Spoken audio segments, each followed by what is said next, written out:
Good morning, everyone. Good morning. Good morning.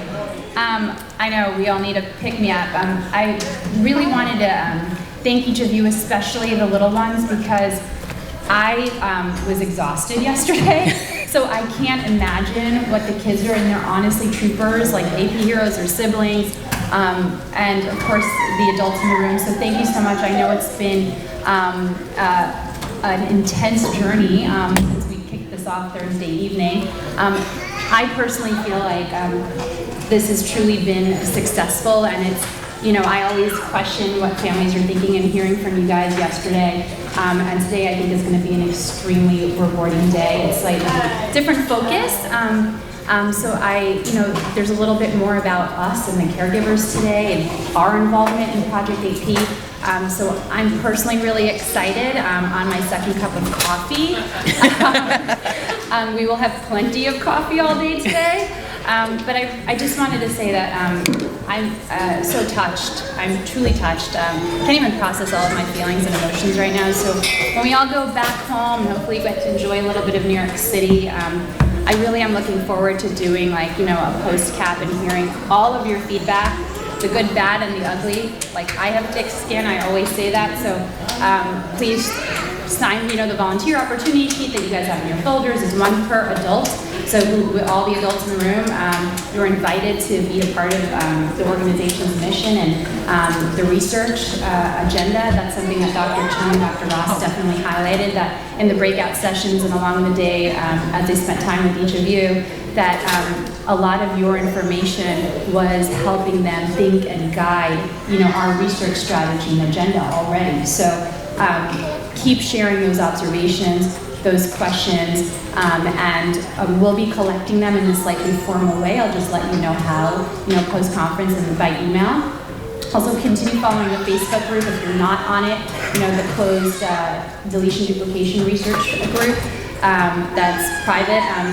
Keep checking on that because I am actively posting on it, and you'll hear later from another amazing woman who's volunteering here, Stephanie Fisher, about social media and just staying abreast of all of these things, because I think it is important. I'm not great at it. The first time I opened a Twitter account was when I did it for Project AP, but I am learning, so we'll all learn this together.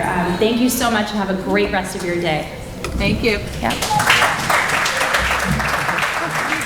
So before I get started with my presentation, a few housekeeping things. What's that? We came up with a great idea. I didn't see it, and I missed it because I couldn't get it on the lift.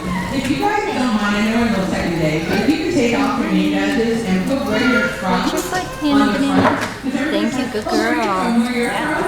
Yeah. That was a great idea, wasn't it? Can't say it was mine. You guys don't mind doing that. Second thing is we do have some of the smaller size teachers still left. So in an effort to continue to raise money for research, we are asking for a $20 donation for those teachers if you want to bring them home to family and friends. Again, as those of you know, we have the smaller sizes available. You can see Robert after this presentation, and he'll be able to directly help you guys out. And then finally, the question on the medical summaries came up yesterday due to the breakouts. I know many of you didn't have a chance to get your medical summaries. Do people still have their medical summaries today? Yeah. Perfect. What was that? If you wanted to bring one. It was something you could give to the physicians. So, exactly. Oh yeah, I'm going to give you a medical summary on here. I would be really wrong if that was the case. If you want to make a list of questions you want to ask the specific physicians and specialists that you met yesterday, attach them to that medical summary. At the end of the day, as we mentioned, you're going to be getting a post-conference survey because we have a new friend coming in? Oh, we have someone singing over here. My little girl is singing. So at the end of the day, we encourage you to stay throughout the day and finish the closing with us, because our final speaker to send us all off home is Kieran Garvey, and he has an incredible story to share. So I encourage you all to stay through the end of the day. And after his presentation, when you guys are ready to leave, you'll turn in your survey and your medical summary with your questions. Sound good, you guys? Yeah. All right, you ready to have some fun? See, I hope you guys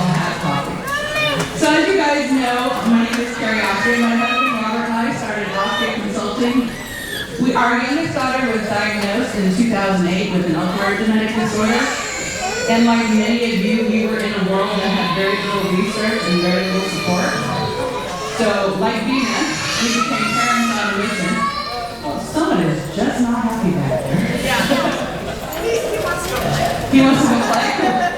Can we go with him to play? Oh, he's fine. And so then after our daughter passed away at the age of 3, he and I were done fighting. We had so many families that had kids with rare diseases that we wanted to keep fighting for these kids. So that's when we developed our company, Austria Consulting, and been able to work with so many rare disease groups over the past 7 years. So to get started, I'm here to talk about advocacy in your community. So few people jump into rare disease advocacy because it's their passion. We do it because we want to have someone survive. We want to create a better quality of life. For us, it was to do what we could to save our daughter's life. None of us go to college to be a rare disease advocate. You know, that's not something on your list of college courses. It's like, yeah, I think I'm going to go fight to save my child's life. We do it, we have to learn on the go. None of us are prepared for this, but we jump into advocacy. Now, advocacy in the rare disease community is actually different than what people consider advocacy. So, what do you think of when you hear the term advocacy? Can somebody raise their hand and share before I pick on somebody? Fighting the system, okay. Anybody else? Yes. Say that again? Being a voice for someone who doesn't have a voice. One more. Someone want to share? Oh, look at that, going down the road here. This is great. Changing the narrative of how we perceive. Changing the narrative of how we see. That's very close to what the rare disease community looks at advocacy. In the rare disease community space, advocacy is making change. So you are pretty much right on the money on that. It isn't, sometimes it can be legislative, and we'll talk about the different ways. So these are situations where advocacy is needed in our daily lives. With our healthcare professionals, for those who are adults, because we do have some adult AP kids. Well, I'm sorry, Karen, you're not really a kid, but since you're between your parents, they're a kid. In the workplace, the school system. How many of you have been dealing with school systems trying to get services for your children in the schools? That's a common one in this group. And then just community support. So these is where usually in your daily lives, advocacy could be needed. Yeah, hold on. But see, you're close enough, I can do the microphone. Speaking of advocacy in the community, just recently, actually just within the last 2 weeks, it actually came to play in our community. We live right across the street from a lake, and they've been doing some updates, like a multi-million-dollar updates to our lake, and are building a new beach area. And for the last year, I've been telling them and asking them to please make it accessible. Could they make it accessible? And they did. And so it's been a big thing for the. So, if you guys aren't busy, next February 29th, that week, and want to go to DC, there's an organization that helps support your travel funds, so you guys can get there. So it might be really cool to celebrate Rare Disease Week together on Capitol Hill if you like the legislative side of things. And we have actually, as a group, made a huge impact. There's an initiative called 21st Century Cures that passed a couple of years ago. And the rare disease community was a big part of that, and that brings a lot of research. And another lab. This is part of the racetrack. So if you're interested in the legislative, like for example, my husband loves the policy stuff. That's his area of excitement.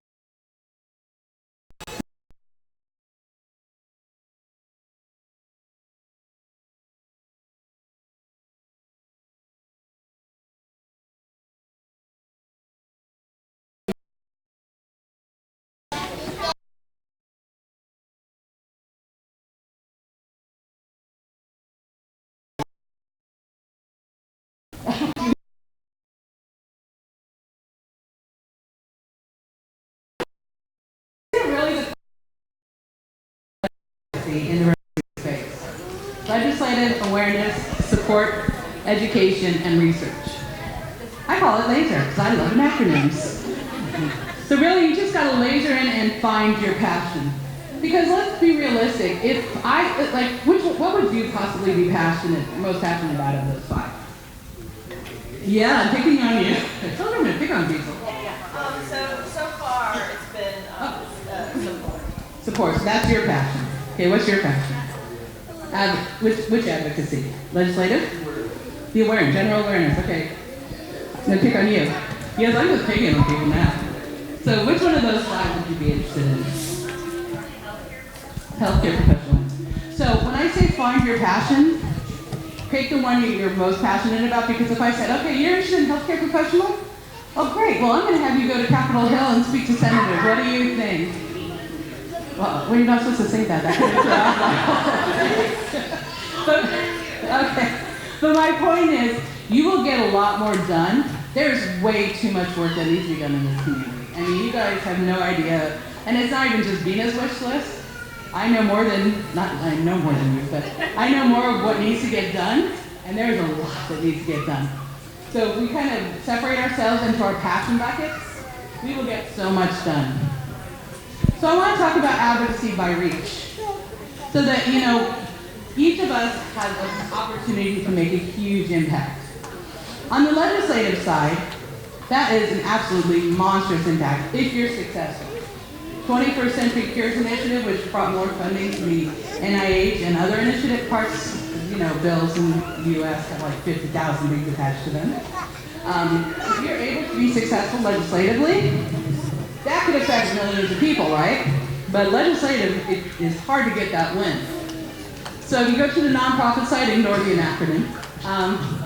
You go to the nonprofit side, if you're able to have success in the nonprofit, you can affect a lot of people, not just the Project AP inside, but organizations that are related to AP. There's a lot of symptoms within AP where there's disorders that have similar symptoms. So maybe it's sharing research pathways, sharing scientists, sharing healthcare information. You can have a really big impact, not as big as legislative. You can host a community event. So holding an awareness event, holding a small fundraiser, whether or not it's, my husband and I do an event every World Rare Disease Day, and until this year it never fell into Rare Disease Day. We do a Vegas Cares About Rare Kids 5K, which is every February. We're doing our 4th, coming out in 2020. That's our community event. That's how we raise awareness for our rare kids in our community. And that has a pretty big impact. Las Vegas is a city of 2 million people. We get about 750 come out, but a lot of those are people who had no idea. They just wanted to run the 5K. We show them our cute kids, they get to learn a little bit about rare disease. So we're able to make an impact community-wise. A local support group, whether it's, how local, it could be a region, it could be a state, it could be a city, like a tri-state area. By doing something in your local area, with putting together groups, you'll have a smaller impact, but you'll still have an impact.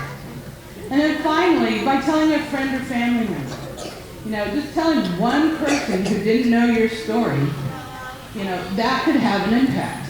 So out of these, which do you think has the largest, which one is by far the largest impact and the easiest to reach? Number 4, local support group. Oh, we have a challenge. Can you get her a microphone? Can you put your stopwatch back on, hon? She wants to try the 30-second challenge. I'll talk very quickly. Let her know when she's ready. Yeah. I just wanted to, very quickly, just comment on number 4, which is very important to us. And I have on my left a mum from Madrid who has set up our Association of 8P, as it were, a couple of years ago in Spain. And she actually asked the geneticists in the hospital in Madrid to contact and gave them her details to contact all of us as we came in slowly and bit by bit, shocked and not knowing what to expect. And she asked them to pass on her details. So she got in contact with us through them, and she set the whole group up. And then we got together and we went around to schools in Madrid, thousands of children, and in amphitheatres like this, and talking to them. She brought along her son sometimes. Sometimes Juan came with me, and we spoke to them and educated all the children, which is a really important point as well. There isn't a millionaire in that forum, but they go home and they all have parents, and that's doubled up. And then they all come from areas, and oh yeah, today we saw, yeah, he was really normal. Their mums were talking to us. And they go to school as well. So that prejudice is not there from the very beginning, and our children can enjoy society just like his two sisters enjoy society. No prejudice and no strange looks from anyone when they're walking along the street. I think that's definitely one ambition that I have. That is fantastic. Thank you. Can you actually hand her the microphone? Can you give us, just a So this is Teresa. Yeah. Yeah. So, bueno, como empezaste, yo he contado que empezaste hace unos años y bueno. No. And she has started that group over there. And ¿cuántos miembros hay? Más o menos en Asted. 11 families, which is like it's big and for a size of Spain, and she has done fashion shows, motorcycle get-togethers with amazing. And lots of different kind of fundraising ideas, and you know what? More than fundraising, it's more creating awareness. That's more, and getting that name out there for our children, and creating the awareness of what it is. It's just been relentless. I have to say that she has been relentless to all of us. Ponte de pie, mujer, venga. You guys have some incredible people in your corner. I hope you guys realize this. So. That was a good one. Does anybody else think which one may have the most impact? Yeah. Who said that? Oh, definitely. No, social media is not 2.5. I'll explain why in a sec. Because social media can be part of any of them. So really, it only takes one person to start something, right? And we just need that one person. I'm sorry, what's your name again? Julie and Terry. I thought it was Terry. Okay. Bina and Terry have kind of kicked things off in their respective areas. So I want to share, each of these has the opportunity to make huge impact. So I wanted to share a little story with you that I learned. I do this presentation a lot with a lot of these groups. And my perception changed a few years back when I met a woman who was scared to death with storytelling. But she ended up talking to her teacher's sister. This was a very rare disorder. I think they had at the time 120 kids. And she shared her story with her teacher's sister. One thing led to another. The teacher's sister happened to be married to someone who worked at a research hospital who happened to work for a cardiologist. This was a cardiology-heavy disorder, who actually agreed to meet with the family, got the family connected with a researcher over, I want to say Johns Hopkins, it doesn't matter. And that the researcher actually ended up starting putting together a research project based on this disorder. And it was all from this one woman who was afraid to talk to her teacher's sister. So you truly never know, by sharing your story with one person, how impactful it can be. So really, the larger outreach does not always equal the power of the advocacy. Because I like my quotes. Alone we can do so little, together we can do so much. And this is a variation of many things you probably heard throughout your life, right? Yes? Can I share a quick story about that? Thank you. Go ahead. We were at the pool the other day, and we bought a book, I'm crying about it, called Chromosome Kids.